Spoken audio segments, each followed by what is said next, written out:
Hello everyone, I'm trying out a completely new program, and I'm also doing this through S-Video, so I hope that it records better than before, because I've been doing it where basically it just sucked royally. Like I'm probably going to redo a few episodes of Yoshi's Island now that I've got the new one. So, but let's give this a test. I'm doing Fzero. This will be extremely good for the test, because of course it's very precise with its timing on noises and stuff, so it's going to give me a good chance to figure out the audio and video. I might put up a video of what happened with my new Hapag, oh geez, alright, with my new Hapag HD recorder, because I tried to use, okay, for fuck's sakes, this controller, the right button is somehow linked with the start button. That's annoying. Anyways, the composite on it doesn't really like to work very well, so are you fucking kidding me? Actually, it's the B buttoners. Are you... Give me a second here. Unplug, plug back in, very careful.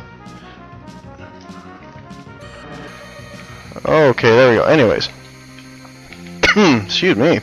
I actually wanted to do this as a Let's Play anyway, so that's why I'm doing this right now. So anyways, yeah, I was trying to use it in the composite, and even the S-Video on it aren't very good, so I went back to my, what was it called, 4-Eye Grab by StarTech. That's what it is. It's just a little USB thing you plug in. It's got the audio in for like the regular composite audio, and it's got the video in for regular composite video, but it's also got S-Video, and I'm thinking, S-Video, well, they'll give me better quality, and maybe it'll keep up better too.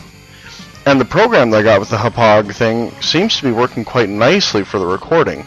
I don't hear any audio lag, I don't see any video lag, nothing seems to be going wrong. So, anyways, controls for this game. Okay, B is to go, Y is to brake, X is also to brake, which is retarded. A is to give you a boost. If you look on the bottom right of the screen, there are these 3 S's. The green ones are filled. Those are the boost. When I was going through all that gray stuff earlier, that's what I was using, because otherwise that's like magnets and it slows you down. Basically, you're driving in hover cars, or anti-magnetic or whatever, I don't know. And those things are like gravel, basically, as what they are for, basically compared to the Mario Karts. So, anyways, the L and R buttons are the ones that tilt you. You can also drift with them, but I don't find that very effective. I would actually much rather just let go of the A button like I do there, and fuck up like that. No. And give myself a little bit of a boost in the right direction, because otherwise, you'll do what I, practically did there, where I didn't do it right, because of dicks like him. See, that's the problem. You hit one thing in this, and it knocks you everywhere. But anyways, I love this game. It's a lot of fun. It's for the Super Nintendo, of course. And I actually got it brand new in the box for like $20. I went to a place called P&P Games in Winnipeg. There's another place similar to it called Next Wave and stuff like that over in Alberta. And there's a whole bunch of places that are like it. But I find that P&P and even Next Wave have really good selection. And this one being brand new in the box, the original box too. It's not like they got a box and they put it in, or it's secondhand made. No, this is original and Nintendo shit here, man. So, anyways, I'm also using a new headset. It looks like it's recording a lot higher volume than my HP high definition one was, which I'm really glad. It's very similar to my old set, where it's around the back of the head and it's got the mic that folds down, and it's much more comfortable, for one, so much happier with this one, and it's able to go through USB or regular input, and I put it through the regular input because to hell with going through USB. I'm already recording through USB for video. Imagine the amount of lag and stuff with a USB mic, which I'm thinking is what was happening to my recordings with Yoshi's Island, because with those ones I've had to use the USB mic.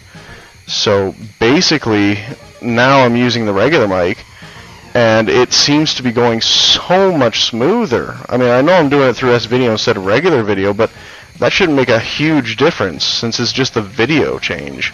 I mean, I know it does. It looks a lot sharper, moves a lot smoother. Like, I'm doing this right on the computer. I don't even have to go through the TV for the video. I'm playing it right on the computer. And most of the time when you record right off of the computer and you're playing it right off of the computer, there's a significant amount of lag. But no, actually there's not. It's quite good. I'm liking it. So, and actually I wasn't too happy with my recording device before. Might not be aired in one of the episodes, but because of the lag. And I thought to myself, well, this isn't very good. Is there something wrong with it? I thought maybe I was using it too much at a time, so it was slowing down, which it could be. But then I looked online, I looked it up, and everyone who has it loves it. There was only one person, and I'm going to guess that he was very computer inept, because basically he said it wouldn't install right and blah blah blah, and once I got it installed, it wouldn't work right, it wasn't recording, and I'm thinking, dude, you're either not hooking something up, you've got a shit computer, or you fucked your computer up with a virus so bad that a simple installation of a program and a USB device isn't working. Anyway, yeah, that's just from me because I'm good with my computer. So I was not impressed with his review because basically, I mean, I know it's just, oh, I didn't even use the boost right. I didn't use enough of them. Anyways, I just don't like the fact that he obviously doesn't know what he's doing, but he's putting on a review of something like that and making it sound terrible when the only trouble I've had is probably because of my own shit. Like, it was my own fault. So, anyways, if you do it right, not like what I just did, you can actually get a booster off the start. If you do what I just did, it's basically like, fucking up majorly. Anyways, it's a boost off the start, but then it chokes. It's basically like choking on the clutch just the wrong way, where it jumps and stalls. Which I haven't driven standard much, but I know that much. Oh bugger, get back on the road. So,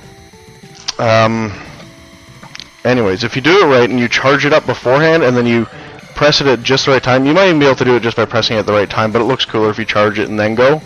It'll give you a boost enough that, based on your acceleration value in comparison to the others, is what position you'll be in as soon as you start. Like the yellow guy, he's got the best acceleration, period. Nobody can top it, not even Captain Falcon, which I am, but his top speed is shit. So he'll get ahead right away, but he won't be able to stay ahead for long. Now the guys behind me actually have better top speeds than me, but the fact is that the game, no matter what difficulty it's on, won't let the computers get ahead of you unless you do something stupid, like, you know, hit the wall several 100,000 times like I've been doing. Now, that said, I could easily use the yellow guy, but let's say I wanted to get a decent time. Well, at that point in time, using the yellow guy isn't going to be a good idea. I mean, I hit a wall, I can get back up to speed really quick, sure. And I'm probably, you know, not doing so great on the turns with the yellow guy either, because it's got too much of an acceleration, so you do it wrong, you're hitting something anyways. But fuck it. But anyways, so I mean, being Captain Falcon means that I've got decent acceleration, not great, and good top speed, and I've got rather good turning too, just because I'm not boosting myself into a wall. So really, Captain Falcon is the best choice, while the other guys have too slow an acceleration. So that wall that I would hit with the yellow guy, that would I would get going really quick with them, would take forever. It would be a waste of time, and I would end up losing the race.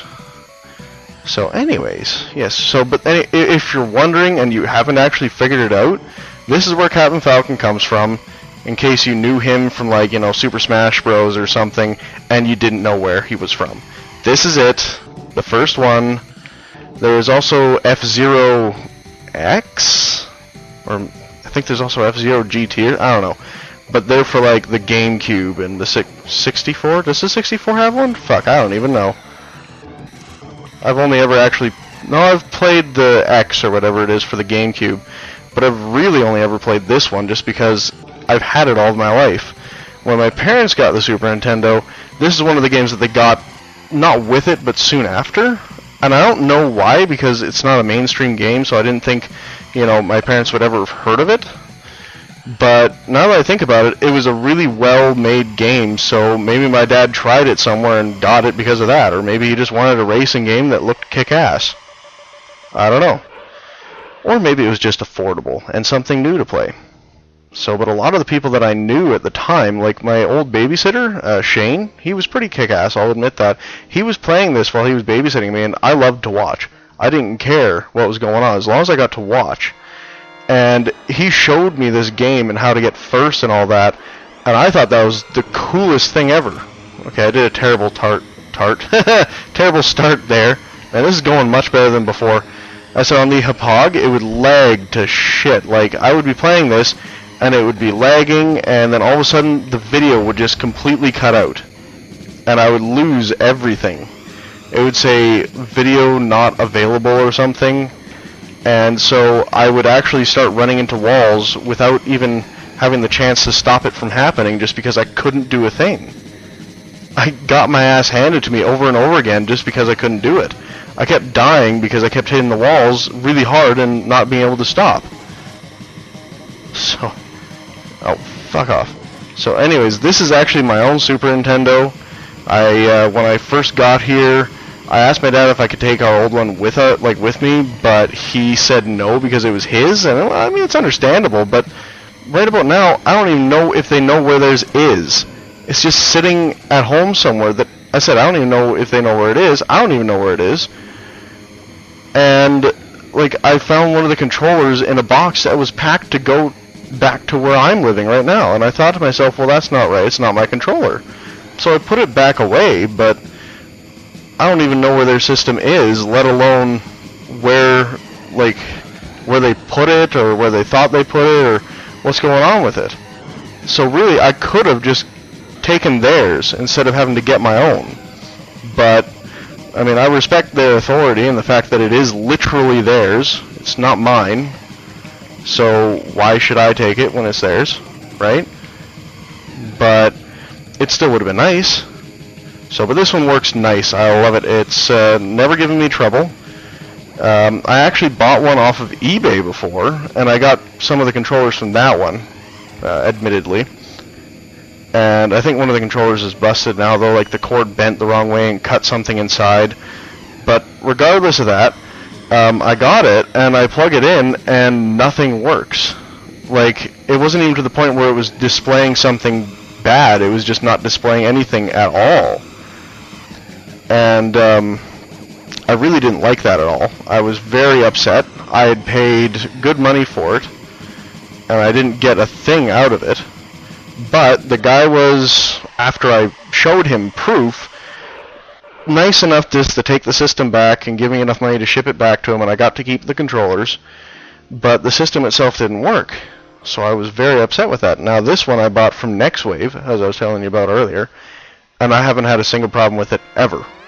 And its original one, the color's a little bit off on the bottom. It's yellowed a little bit, but it's not really all too bad. I mean, it doesn't really make much of a difference to me, because I can tell that it's the Super Nintendo, and I love it. It works well. I've got no problems. Anyways, I'll stop raving about it. Oh, I went to a place today, not NextWave. It was a place called Just for Fun. NextWave people know about them and sometimes send someone there if they need like an odd cable or something, because they don't get them very often, like the S-Video cable that I have now. Anyways, I went there, and they were talking about something, and there was a system that they were talking about that was broken. I'm like, well, what's this all about? Maybe I can get it for cheap. It was an original Nintendo for $5 because it was broken. I haven't actually tested it yet to see if it really is broken, or if they just suck with it. So, I don't think that they do, but apparently it was broken, so for $5, I'm probably just going to use it for something cool. Like, I've got a Yoshi's Island disc that's busted. Not disc. That's funny. A Yoshi's Island cartridge that's busted, and a Super Nintendo controller is busted, so I've been thinking, you know, maybe I'll use them for some sort of art or a special thing. I don't know. Oh, what the fuck? That was my own stupidity. Don't mind that. It's got nothing to do with capture problems or anything like that. I might actually lose this particular race, or get second, I guess. So, but yeah, I thought, okay, you know, for $5, what the hell, right? So I'm gonna use it. I'm gonna make something cool. I don't know. I was thinking maybe a special pack or a bag, you know, because I saw someone took a original Nintendo controller, hollowed it out, and got the buttons stuck to it, and then used that as like a wallet. And I thought it was pretty cool. I mean, it wouldn't really fit everything that I've got in my wallet, but maybe a original Nintendo could be a fairly cool bag of some sort. Or like a carrying case for something, like maybe my multiple external hard drives, because I've got 3 of them. Each at separate terabyte values. One is at 1 terabyte, is my Western Digital MyBook Essentials, I think it is. And it's my original one. Actually, no, it's not. I had one before that, same thing, the older model, but then it broke. So I actually got it replaced for free, but the problem is that I didn't get all the data backed up for free because, of course, Best Buy is full of assholes and crooks when it comes to that kind of shit. I was not impressed with the fact that it cost me $150 to back it up when I easily could have just gone in, paid that money, got myself a new hard drive, and used the old hard drive in there, just taken it out, and put it in the computer as a physical drive. And I would have had 2 terabytes instead of the 1 that I got ripped off to get. So, but anyways, that's a past story, and I'm fucking pissed off with them. I'm never getting them to back it up again. I get only external hard drives that are actual big, regular hard drives. And then if anything happens, I can put them into my computer and just say, fuck it. So, but I've got another one. It's another Western Digital, but it's different. What is it called? I actually don't know what this one's called, but it's one of the Western Digitals. It's a flat one. It's flat down. It's actually fairly nice, stackable, all that kind of stuff. That one's 2.5 terabytes. I got it on sale for like $140 or something because they had too many of them or something like that. And then my newest one is a 3 terabyte Seagate. I never thought I'd get a Seagate, but hey, I know they're actually half decent. So, oh, I didn't do too bad on that race. Oh, did my best on that race. Didn't do too bad. Didn't do too bad. And I didn't do too bad. So anyways, I might just end this episode here, and then go on to the next one right away of doing Queen and then King, and then after that I'll start recording of Yoshi's Island. Maybe I'll get these races up tonight. I don't know. By the way, it is April the 21st at about 10 p.m. Alberta time. So I guess that's, what is it, is it minus 7 hours? I think so, something like that. Instead of minus 6, maybe it's minus 5. I don't know. Anyways, that's this episode. I will see you all in the next one. This has been Nintendo Samurai. If you like my stuff, subscribe and like it and share it and all that kind of fun shit. I'll talk to you all later. Bye-bye.